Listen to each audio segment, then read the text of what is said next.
put some serious body on Indiana. Yeah. It almost looked like it frustrated them. Did you see that same thing? Yeah, we just wanted to be physical. We thought that, we didn't have physical box outs at their place a couple times. And then, if you they're so long. When you let Renew and Ware, with their length. So we just wanted to be physical on box outs. I thought Trey, the start of the second half, really asserted himself. Then I thought Mason, those 2 threes, even though he hit 3, those 2 threes he hit back to back really separated in the game. But we just wanted to be physical with hopefully not fouling and not let him get deep, whether that was a rebound or a post up. Did you see that frustration with them? I did not. Yeah, I did not. I'm looking at our guys. So, Matt, why was the middle so open for Braden? Was that something with your actions or right? Well, they were trying to keep him off his right hand, and so when you go up and you keep somebody off their right hand and you're trying to open up space there, we had to flip it and twist the screen and then set it to his left, and then if he wanted to snake it and get back to his right hand or just play off his left hand, so it just kind of opened up more space. But Arizona did the same thing and tried to keep him off his right hand after he got established. So a couple other people have done that, and he still had success. So that's what they were trying to do. But we were trying to do the same thing with Trey Galloway. So that's the reason you saw a lot of those snakes, because we were trying to keep him off his right hand. Coach, talk about that decision right there at the end of the first half to insert William Berg right on that blob play. Can you talk about that for a second? Yeah. When we put him on the ball? Yeah. We didn't want, on a lob to take Zach away from it. So if we put Zach on there, then have a 4, we can put him on there at 7-2, and then Zach can be there also at 7-4 by the rim. And so that was why. Coach, can I get your perspective on Zach's 3? Zach what? Zach's 3, your perspective? Yeah, I didn't know what they did that without my knowledge. So, yeah. He missed it so bad it went in. Your shrug was priceless. There you go. You look like Michael Jordan. There you go. Yeah, he deserves it though. He deserves it. He comes every night and he competes and he plays hard, and you're always kind of just waiting for him not to, one night just have it. But even though he didn't shoot a great percentage again, I think a lot of that had to do with Khalil Ware's size and his length. But Zach's a competitor, man. He plays hard every night. Just being able to win and kind of build leads early in games without making the sort of volume of threes you've Right. kind of become accustomed to making. Correct. How are you kind of playing through, not that kind of element of your offense? Yeah, I think our body language wasn't great when I didn't think our body language was great when we missed some shots there. You just got to be able to push through it. But it's, when you don't make shots, that's who you are. Can you still win? Can you still win games? So I thought our guys pushed through it, and we defended pretty well. We obviously rebounded well, and we didn't turn the ball over. So once again, it kind of, to us, when we have 9 turnovers, even though we struggle, and 8 for 21 is not awful, but at one time we didn't shoot well during the game. So I thought that was a great sign. But yeah, I think we had a couple guys out there that bothered them. You know what I mean? When you deal with skilled guys, trying to get them to not play through their offense is hard. They just feel that. So you can't let it affect. If my shot's not going down, I still got to defend. I still got to rebound. Because if you don't, then why should you play? You know what I mean? If you can't make a shot and you can't guard somebody and you can't rebound, why should you play? So that's always what we're trying to get ahead of, to let them know that, you can always defend, you can always rebound, you can always take care of the ball. You're not always going to make your shots. George. Is that George back here? Sam, go ahead. Is that you? Yeah. That number you gave me after the last game, I called it 3 times in a row and it didn't work. I haven't seen you since, so I saw you, so I'm telling you. I didn't want you to think that, I was a buffoon and I just dogged you. It kept going through. It just kept. Yeah, I know. Okay. I just didn't want you to think that, I big-timed you. I tried 3 times on the bus. There you go. It's all right. I didn't want to do it anyways, but I was just being a friend. Thanks for being honest. Yeah. Matt, aside from their first 5 possessions where I think they got fouled once and got 4 pretty easy buckets, did Yeah. you feel like this was a game where you had a lot of progress defensively?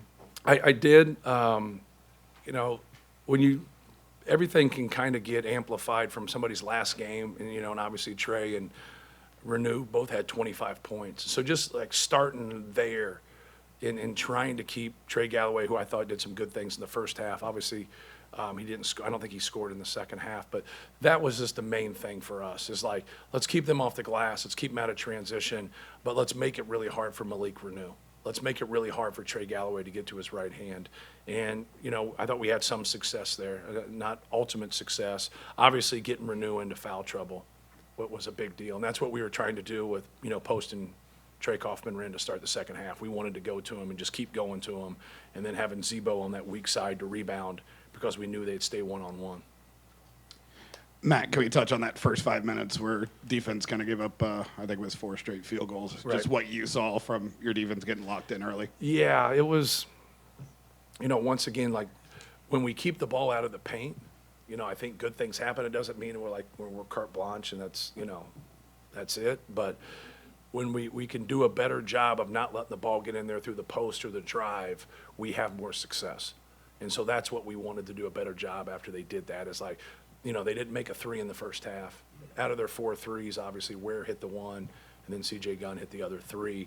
But we did not want them to get even though they don't shoot a lot of them, we didn't want that to be a part of it. We didn't want the offensive rebounding. But keeping the ball out of the paint is what we had to do a better job of. Because when we saw the numbers at halftime, that was huge. After that moment, I thought we did a much better job. I don't think Miles had played since Michigan. Obviously, he's one of the quote-unquote victims of your depth. Yes. But why was this a night for him to kind of get in there early? Yeah, we had struggled shooting the ball in the first half. I just thought like getting him in there, and he's when he's gotten in there, he's had a short memory and just taking his shots. And I thought that 3 that he hit was a big shot for us. So it's hard, man. It's a hard deal when you get in that position when your number does get called to go out there. But I thought he did great. Hey, Matt, talk about the significance of this series. Obviously, you grew up with IU Purdue. How special is it this season to get these 2 wins on this season for Zach and these guys that have Right. played so hard? Yeah, well, obviously they swept us last year, even though we won the Big Ten by 3 games. It's, they simply outplayed us. Hood Schifino was so good here last year.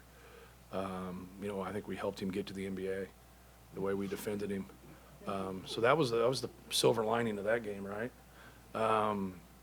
But no, trying to guard Trace Jackson Davis, obviously he's done really well for the Warriors in the NBA. Like that was a challenge. And the game here, he didn't score until the 10-minute mark. So if you'd have told me that, I would have said that we'd have won the game.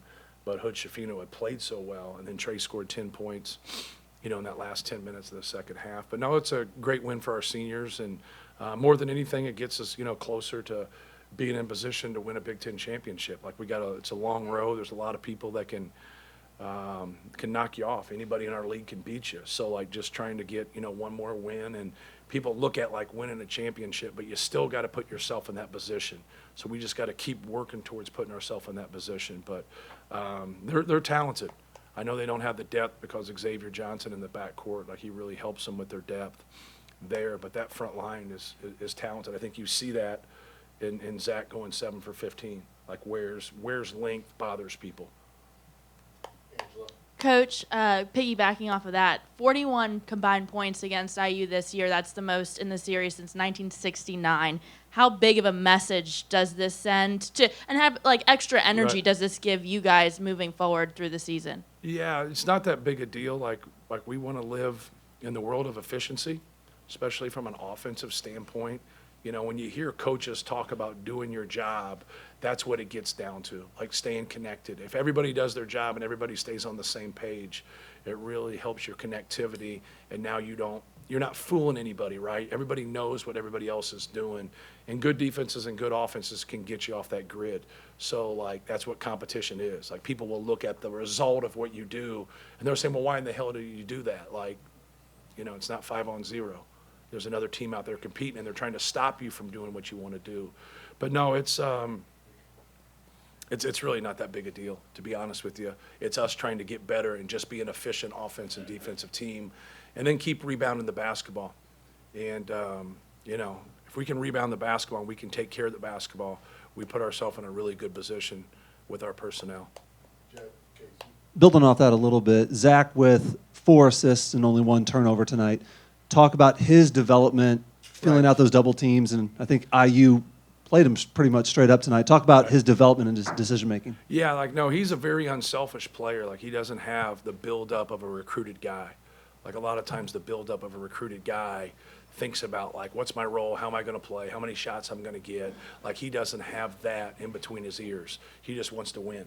So it's real simple.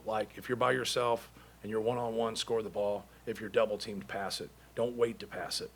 You see that double team. So we spend a lot of time working on repost, rotations, and what we're supposed to do when the ball goes in. So he knows. He's still got to pick up eyes and throw the ball to people, but he knows where people are supposed to be depending on how they're going to handle it.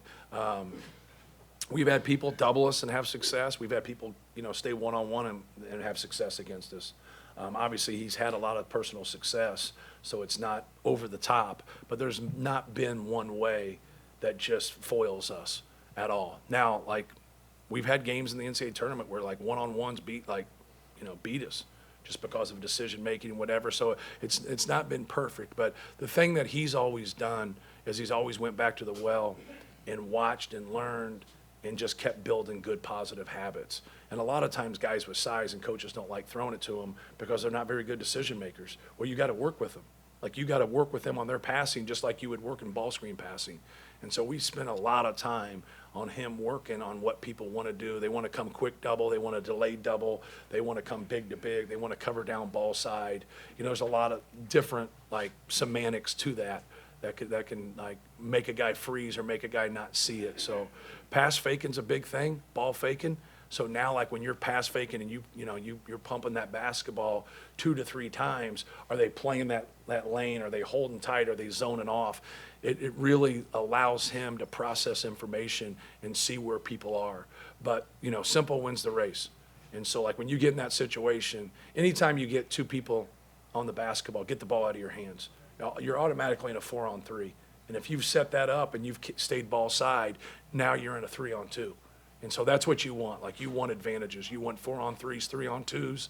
And then if you have good decision makers out there and good shot makers, you should get something pretty good. Braden had a good game at the rim. He struggled a little bit this year. How has his game Yeah. evolved and his confidence grown just at the Yeah. rim making shots? Just taking what they're giving him. A lot of people don't like to come, in ball screen action detached from Zachary. And so when they do that, now make them stop you. Get to your pull-up, get to the rim, make them stop you. Because when they stop you and they come, now somebody not as big is on him. All right? It just depends on the alignment or whatever. But I thought he did a good job. I thought taking his layups in the first half, he missed a couple in the second half where he should have probably got into his defender a little bit more. So he kept that angle. He shut that one off the backboard in front of us. But I thought his reads were good. It's no different than a quarterback's progression. You got your options, you got your second option, you got your third option. Now if people blitz you or people trap you, you got to back up out of that and get the basketball out of your hands.